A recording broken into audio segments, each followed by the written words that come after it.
নমস্কার, সবাইকে স্বাগত জানিয়ে আবারও চলে এসেছি একটি রেসিপি নিয়ে। আজ করে দেখাবো ফুলকপি আলুর নিরামিষ রসা। এটা আপনারা যে কোনো নিরামিষ দিন বা আমিষ দিনে বানাতে পারেন, বা আপনারা কোনো ভোগের জন্য কিন্তু এটা বানাতে পারেন। কোনো রকম পেঁয়াজ রসুন এমনকি টমেটো ছাড়া এই রেসিপিটা কিন্তু দুর্দান্ত স্বাদের হয়। আপনারা না বানালে বিশ্বাসই করতে পারবেন না। রেসিপিটির জন্য এখানে আমি ফুলকপি এবং আলু নিয়ে নিয়েছি।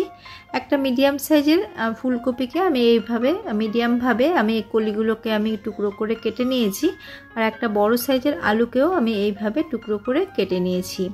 এগুলোকে ভালো করে ধুয়ে নিয়েছি। এখন এগুলোকে ভাপিয়ে নেব। তার আগে আমি একটা মশলা তৈরি করে নেব। একটা বাটির মধ্যে হাফ চামচের থেকে সামান্য একটু বেশি জিরে গুঁড়ো, 1/4 চা চামচ ধনে গুঁড়ো, হাফ চা চামচ হলুদ গুঁড়ো, হাফ চা চামচ লাল লঙ্কার গুঁড়ো, আর কালারের জন্য এর মধ্যে দিয়ে দিচ্ছি হাফ চা চামচ কাশ্মীরি লাল লঙ্কার গুঁড়ো। এটা পুরোপুরি অপশনাল, আপনারা অপছন্দ করলে স্কিপ করতে পারেন। এবার সামান্য একটু জল দিয়ে মশলাটাকে খুব ভালো করে গুলিয়ে রাখবো। এইভাবে গুলিয়ে রান্না করলে কিন্তু অনেকটা বাটা মশলার মতো স্বাদ পাওয়া যাবে।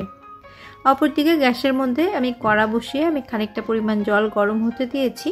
জল ফুটতে শুরু করলে ধুয়ে রাখা আলুগুলোকে আমি প্রথমে দিয়ে দিলাম। দিয়ে সামান্য একটু নুনও দিয়ে দিচ্ছি। নুন দিয়ে আলুগুলোকে আমি মিনিট 2 হাই ফ্লেমে একটুখানি ভাপিয়ে নেব।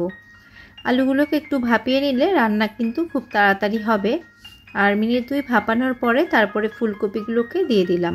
ফুলকপির মধ্যে অনেক রকম কীটনাশক দেওয়া হয়, তাছাড়া পোকাও হয় কখনো কখনো। এইভাবে যদি একটুখানি ভাপিয়ে রান্না করা যায় তাহলে কিন্তু জার্মটা নষ্ট হয়ে যায়। ফুলকপিগুলোকে আমি ফোটাবো না, জাস্ট একটা বয়েল আসলেই ফুলকপিগুলোকে নামিয়ে নেব। বেশি সেদ্ধ করে দিলে কিন্তু ফুলকপিগুলো খেতে একদমই ভালো লাগবে না। একটা বয়েল চলে এসেছে। এখন আমি এটাকে নামিয়ে নিচ্ছি। একটা স্ট্রেনারের মধ্যে নামিয়ে নিয়ে জলটাকে ঝরিয়ে নেব। এবার চলে যাচ্ছি মূল রান্নাতে। ওই কড়াটাকেই ভালো করে ধুয়ে আমি পরিমাণ মতো দিয়ে দিয়েছি সর্ষের তেল। আমি সর্ষের তেলে রান্নাটা করছি, আপনারা চাইলে সাদা তেলেও করতে পারেন। 2 টেবিল চামচ মতো সর্ষের তেল গরম করে প্রথমে আমি আলুগুলোকে ভেজে নেব। সামান্য নুন এবং সামান্য হলুদ গুঁড়ো দিচ্ছি যাতে আলুগুলোর মধ্যে নুনটা ভালো করে যায়। এবার আলুটাকে ভালো করে একটু লাল লাল করে ভেজে নেব। আমি আলু এবং কপি আলাদা করে ভেজে নিচ্ছি, আপনারা চাইলে একবারেও কিন্তু ভেজে নিতে পারেন। মিডিয়াম টু হাই ফ্লেমে আলুগুলোকে লাল লাল করে ভেজে নিয়েছি। এবার তেলটাকে ঝরিয়ে নিয়ে তুলে নিচ্ছি। কড়ার মধ্যে অবশিষ্ট তেল রয়েছে, এর মধ্যেই ভাপিয়ে নেওয়া কপিগুলোকেও আমি ভেজে নেব।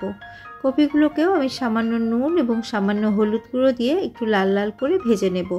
আর ফুলকপির যে কোনো রেসিপি একটু ফুলকপিটাকে ভালো করে ভেজে নিলে কিন্তু খেতে বেশি ভালো লাগে। খুব কম মশলায় এত সুস্বাদু একটা রেসিপি তৈরি হয়, আপনারা না বানালে কিন্তু বুঝতেই পারবেন না। তেল একটু কম মনে হচ্ছিল, তার জন্য আমি আরেকটু তেল দিয়ে ভালো করে ফুলকপিটাকে ভেজে নিচ্ছি। আর ফুলকপি ভালো করে ভেজে না রান্না করলে কিন্তু খেতে মোটেই ভালো লাগে না। আপনারাও পরিমাণ মতো তেল দিয়ে ফুলকপিটাকে কিন্তু ভালো করে ভেজে নেবেন। ফুলকপিগুলোও লাল লাল করে আমি ভেজে নিয়েছি। এবার আমি তেলটাকে ঝরিয়ে নিয়ে তুলে নিচ্ছি। এখানে রান্নার জন্য আমি পরিমিত তেল ব্যবহার করেছি। আপনারা চাইলে ফুলকপিটাকে কিন্তু ডিপ ফ্রাই করেও নিতে পারেন। কড়ার মধ্যে সামান্য একটু তেল অবশিষ্ট রয়েছে, তার মধ্যে আরেকটুখানি তেল আমি অ্যাড করে দিলাম। তেল ভালো করে গরম হয়ে গেলে এর মধ্যে আমি সবার প্রথমে দিয়ে দিচ্ছি একটা শুকনো লঙ্কা ফাটিয়ে। কয়েক সেকেন্ড শুকনো লঙ্কাটাকে একটু নাড়াচাড়া করে নিচ্ছি। শুকনো লঙ্কার কালারটা হালকা চেঞ্জ হলে এর মধ্যে আমি দিয়ে দিচ্ছি গরম মশলা। গরম মশলার মধ্যে দিচ্ছি একটা ছোটো এলাচ আর সামান্য একটু দারচিনির টুকরো। সাথে দিয়ে দিচ্ছি হাফ চা চামচ গোটা জিরে। এই ফোড়নটাকে হালকা করে আমি ভেজে নেব। একটা তেজপাতাও আমি কেটে দিয়ে দিলাম। দিয়ে একদম লো ফ্লেম করে আমি এটাকে ভেজে নিচ্ছি যতক্ষণ না এর মধ্যে থেকে একটা সুন্দর গন্ধ বেরোতে শুরু করে। তবে খেয়াল রাখতে হবে ফোড়ন যাতে কোনো মতেই পুড়ে না যায়। ফোড়ন ভাজা হয়ে গেলে গুলে রাখা মশলাটা দিয়ে দিলাম। এবার মশলাটাকে ভালো করে কষিয়ে নেব। তার আগে বাটি ধোয়া কিছুটা জলও দিয়ে দিলাম। এবার ফ্লেমটাকে আমি মিডিয়াম টু হাই করে আমি মশলাটাকে ভালো করে কষিয়ে নেব যতক্ষণ না এর মধ্যে থেকে তেল ছেড়ে আসছে। তার আগে এর মধ্যে আমি দিয়ে দিচ্ছি 1 মুঠো ফ্রোজেন মটরশুঁটি। ঘরে থাকলে আপনারা দেবেন, আর যদি না থাকে এটা ছাড়াও কিন্তু ভালোই লাগবে। এবার ভালো করে এটাকে কষিয়ে নিচ্ছি। রেসিপির জন্য খুব কম মশলার ব্যবহার এখানে করেছি।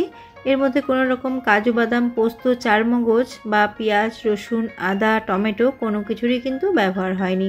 তার জন্য মশলা কষতে একদমই বেশি সময় লাগবে না। কথা বলতে বলতে দেখুন মশলাটা কষে আসছে, আর মশলা কষতে কষতে যখন মশলা থেকে তেল ছেড়ে আসবে তখন ভেজে রাখা আলু এবং ফুলকপিগুলো মশলার মধ্যে দিয়ে দিলাম। দিয়ে 1 থেকে 1.5 মিনিট একদম লো ফ্লেমে মশলার সাথে আলু এবং ফুলকপিটাকে একটুখানি ভাজা ভাজা করে নেব। আমার পুরনো বন্ধুদের সবসময় আমার পাশে থাকার জন্য অসংখ্য ধন্যবাদ। আর নতুন বন্ধু যারা আমার চ্যানেলটিকে ভিজিট করেছেন, আমার চ্যানেলের ভিডিও ভালো লেগে থাকলে আমার চ্যানেলটিকে সাবস্ক্রাইব করার অনুরোধ রইল। আর পাশে থাকা বেল আইকনটির অল প্রেস করে দিলে আমার নিত্য নতুন ভিডিওর আপডেট সবচেয়ে আগে আপনারা পেয়ে যাবেন। ফুলকপি আলু যাতে নিচে ধরে না যায় সামান্য একটু জল দিয়ে ভালো করে মশলার সাথে ফুলকপি আলু কষিয়ে নিয়েছিলাম। এবার এর মধ্যে আমি দিয়ে দিচ্ছি গরম জল।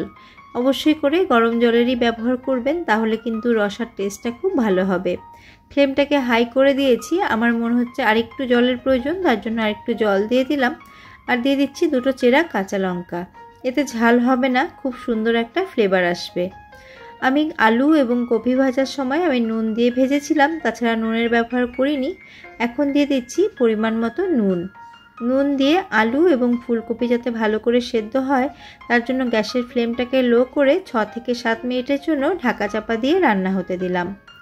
ফিরে এলাম 7 থেকে 8 মিনিট পর, আর দেখুন এখানে কিন্তু ঝোলটা অনেকটাই টেনে গেছে। আর আমি দেখিয়ে দিচ্ছি, দেখুন আলু ভালো করে সেদ্ধ হয়ে গেছে আর কপিও সেদ্ধ হয়ে গেছে। আর ফুলকপির তরকারিতে ফুলকপি গলে গেলে কিন্তু একদমই ভালো লাগে না, এইভাবে গোটা গোটা থাকবে কিন্তু ভালো করে সেদ্ধ হবে, তাহলে কিন্তু ভালো লাগে। স্বাদের ব্যালেন্সের জন্য 1/4 চা চামচ আমি চিনি এখানে দিয়ে দিলাম। সমস্তটা ভালো করে মিশিয়ে নিলাম। এখানে চিনি দেওয়ার জন্য কিন্তু মিষ্টি হবে না, স্বাদের একটা ব্যালেন্স হবে আর খেতে বেশি ভালো লাগবে। আর কারো যদি চিনিতে প্রবলেম থাকে সেই ক্ষেত্রে চিনিটা অ্যাভয়েড করতে পারেন। গ্যাসের ফ্লেমটাকে আমি অফ করে দিয়েছি, এইটুকু রসা রসাই আমি রাখবো। সবশেষে আমি দিয়ে দিলাম 1/2 চা চামচ ঘি আর দিয়ে দিলাম 1/4 চা চামচ গরম মশলার গুঁড়ো। আমার ঘরে তৈরি করা গরম মশলার গুঁড়ো, তার জন্য কিন্তু এর ফ্লেভারটা খুবই স্ট্রং। আমি ছোটো এলাচ এবং দারচিনি রোস্ট করে গরম মশলা তৈরি করি। আপনারা আপনাদের পছন্দ মতো গরম মশলা ব্যবহার করতে পারেন বা শাহি গরম মশলারও ব্যবহার করতে পারেন। সম্পূর্ণ নিরামিষ এই ফুলকপি আলুর রসা আপনারা নিরামিষ দিনে তো বানাতেই পারেন বা যে কোনো দিনেই বানাতে পারেন। তাছাড়া ভোগের জন্যও আপনারা এইভাবে ফুলকপি আলুর রসাটা বানিয়ে নিতে পারেন। আর রেসিপিটি কেমন লাগলো কমেন্ট করে জানাবেন। আপনারা যদি এইভাবে না খেয়ে থাকেন অবশ্যই একদিন বাড়িতে বানানোর অনুরোধ রইল। বন্ধুরা, রেসিপিটি ভালো লেগে থাকলে একটি লাইক করবেন। বেশি ভালো লেগে থাকলে ফ্রেন্ডস অ্যান্ড ফ্যামিলির সাথে শেয়ার করতে পারেন। আবারও আমি হাজির হয়ে যাব অন্য কোনো রেসিপি নিয়ে বা ব্লগ ভিডিও নিয়ে। আজ এই পর্যন্তই, নমস্কার।